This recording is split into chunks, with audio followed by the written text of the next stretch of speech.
There's a silent epidemic shaping the 21st century, not of disease, but of distraction. Our minds flicker like city lights, restless, overstimulated, and unable to hold still for more than a moment.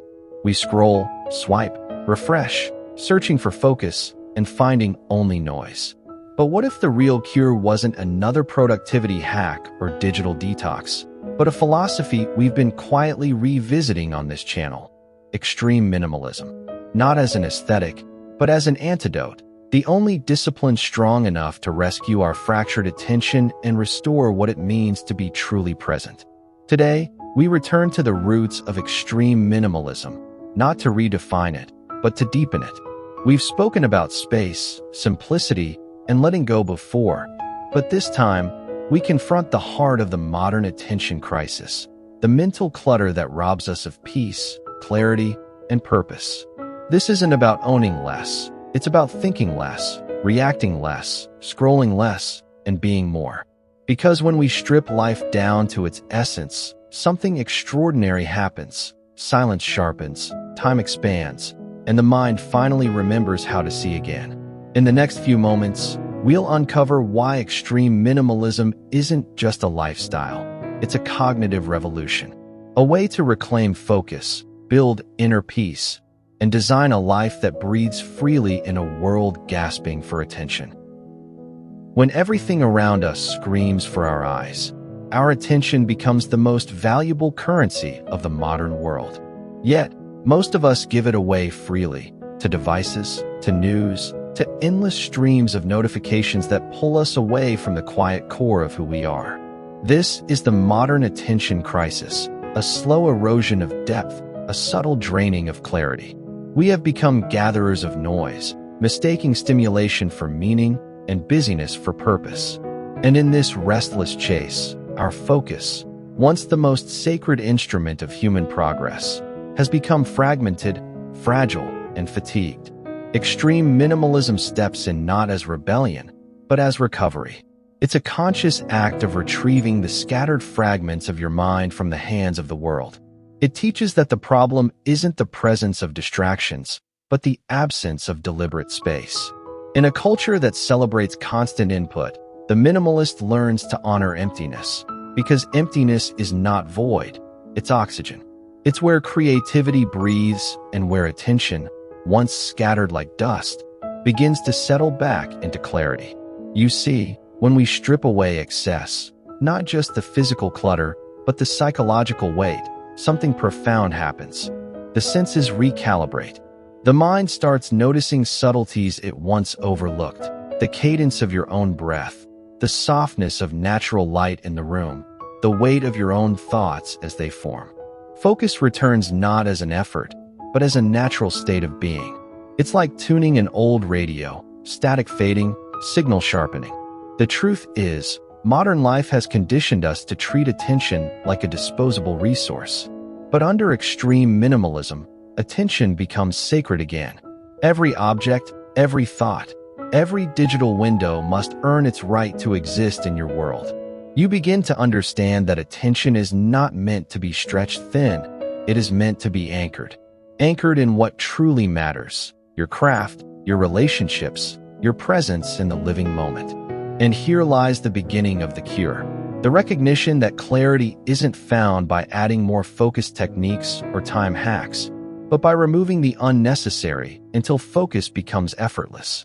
In that removal lies your freedom, not a loud, defiant kind, but a quiet, lasting liberation.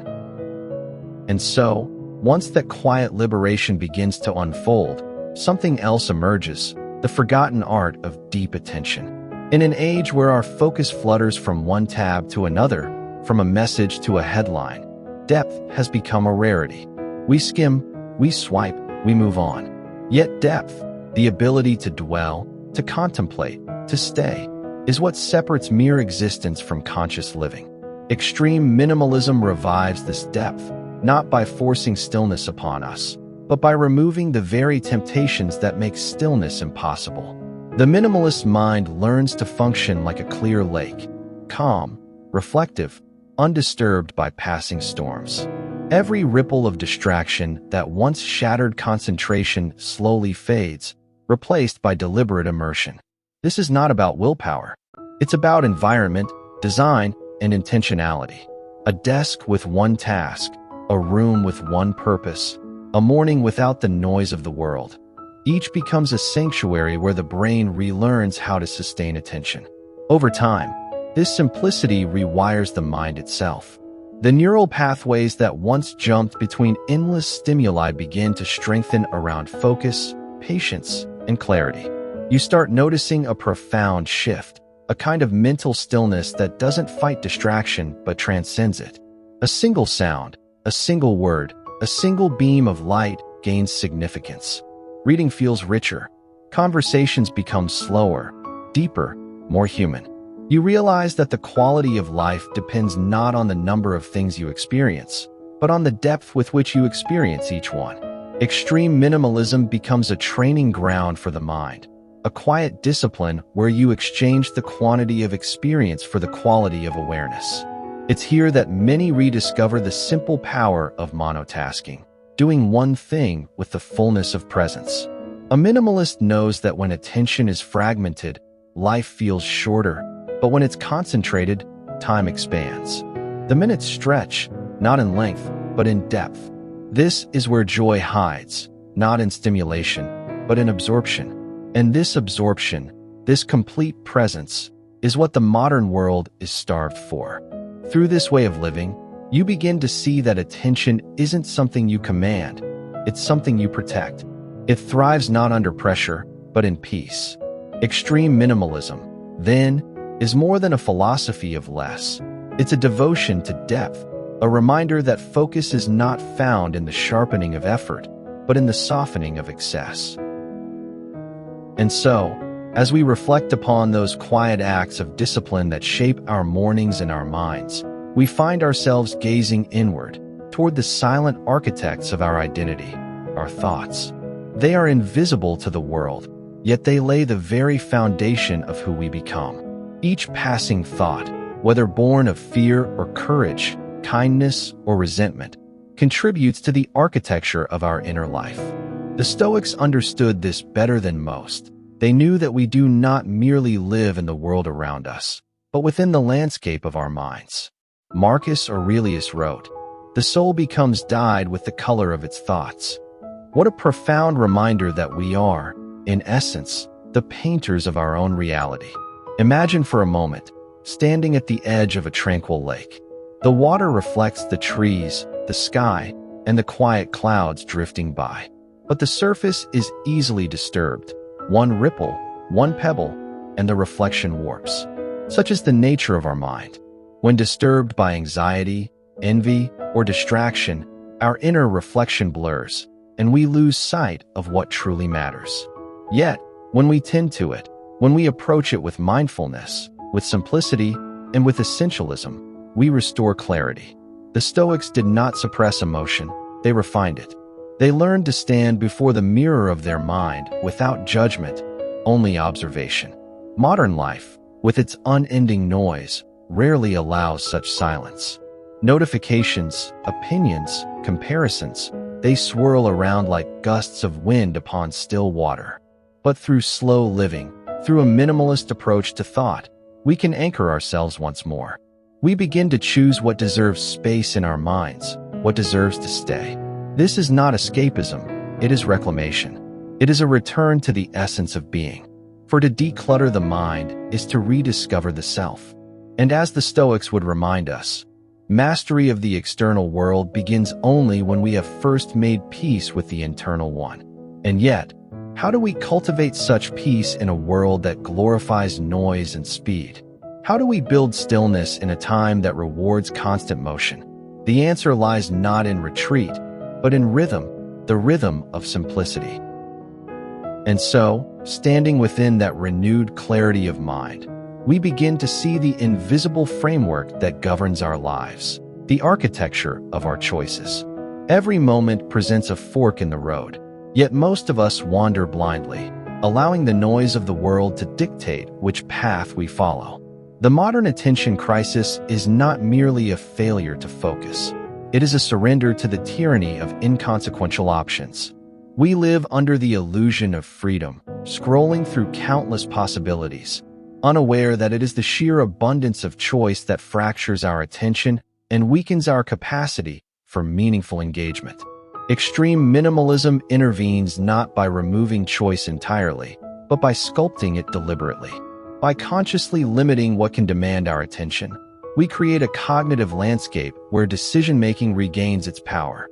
Each choice is no longer a trivial flicker of distraction, but a considered act of influence over our own lives. The brain, relieved of the incessant chatter of options, begins to recognize patterns, make connections, and anticipate outcomes with clarity. What once felt overwhelming now becomes manageable.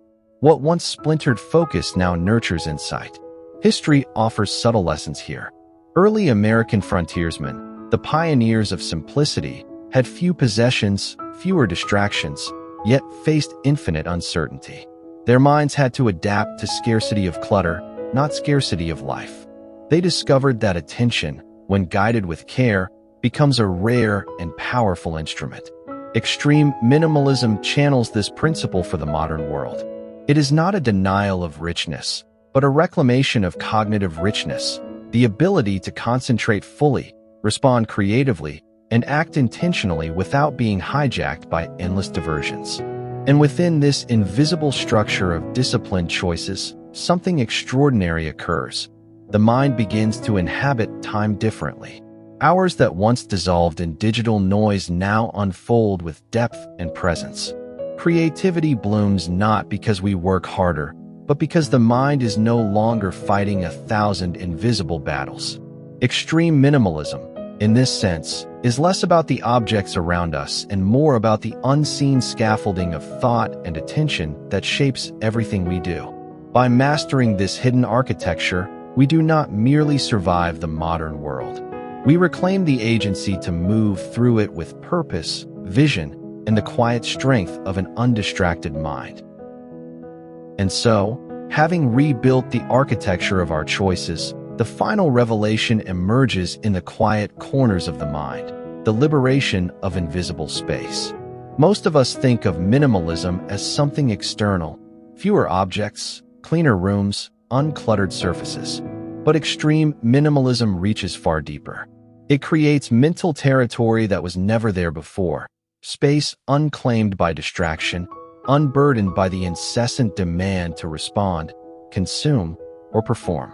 This is a type of freedom rarely named, but profoundly felt. The freedom to think, to wander, to imagine without the interference of constant input. In this space, attention is no longer fractured. It becomes an instrument of discovery. You notice patterns where chaos once prevailed. You hear the subtle rhythms of your own thoughts, which were drowned out by the clamor of external stimuli. Decisions no longer feel urgent or reactive because you have room to reflect. Even creativity, often assumed to be a skill or talent, arises naturally here because the mind has room to breathe, to stretch, to connect ideas without pressure. Extreme minimalism transforms distraction into focus and noise into resonance. Consider the early explorers of the American West or the architects of the great Renaissance studios. They did not live surrounded by excess. Their environments demanded attention and rewarded patience. Their minds were trained to inhabit space deliberately, to allow thought to expand within boundaries carefully chosen. Today, we can borrow this principle not by stepping into wilderness or historical studios, but by cultivating invisible space in our own lives. Every item, every task, every digital window we decline is a gesture toward this mental territory. Every moment spent free from interruption is a seed of clarity, resilience, and inner freedom. And perhaps the most extraordinary truth of all is that this invisible space does not just enhance productivity or focus. It transforms how we experience life itself. The world becomes richer not because it has changed, but because we are finally able to witness it fully with undivided attention. Extreme minimalism, when embraced in this profound way, is not a practice of subtraction. It is the creation of a world within, where presence, insight, and the extraordinary capacity to live deeply are no longer fleeting luxuries, but our natural inheritance. As we step back from this exploration, the pattern becomes clear. Extreme minimalism is far more than a lifestyle. It is a lens through which the mind regains its clarity, focus, and freedom. By carefully sculpting our environment, our choices, and the invisible spaces of thought, we reclaim what modern life has stolen: the ability to pay attention deeply, live intentionally, and experience each moment with vivid presence.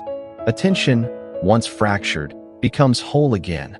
The mind, once restless, finds its quiet center. This is the hidden power of living lightly, not as an exercise in deprivation, but as a profound act of liberation. And now, the journey does not end here. If this perspective has stirred something within you, there is more to discover. Explore the other corners of extreme minimalism through our channel's rich playlists, from the transformative insights of Microtopia to the revolutionary principles of corporate minimalism. Each video is an invitation to dive deeper, to see the subtle ways simplicity shapes thought, time, and life itself. Click through, watch, and let the ideas guide you toward a mind and a life unburdened, focused, and truly free.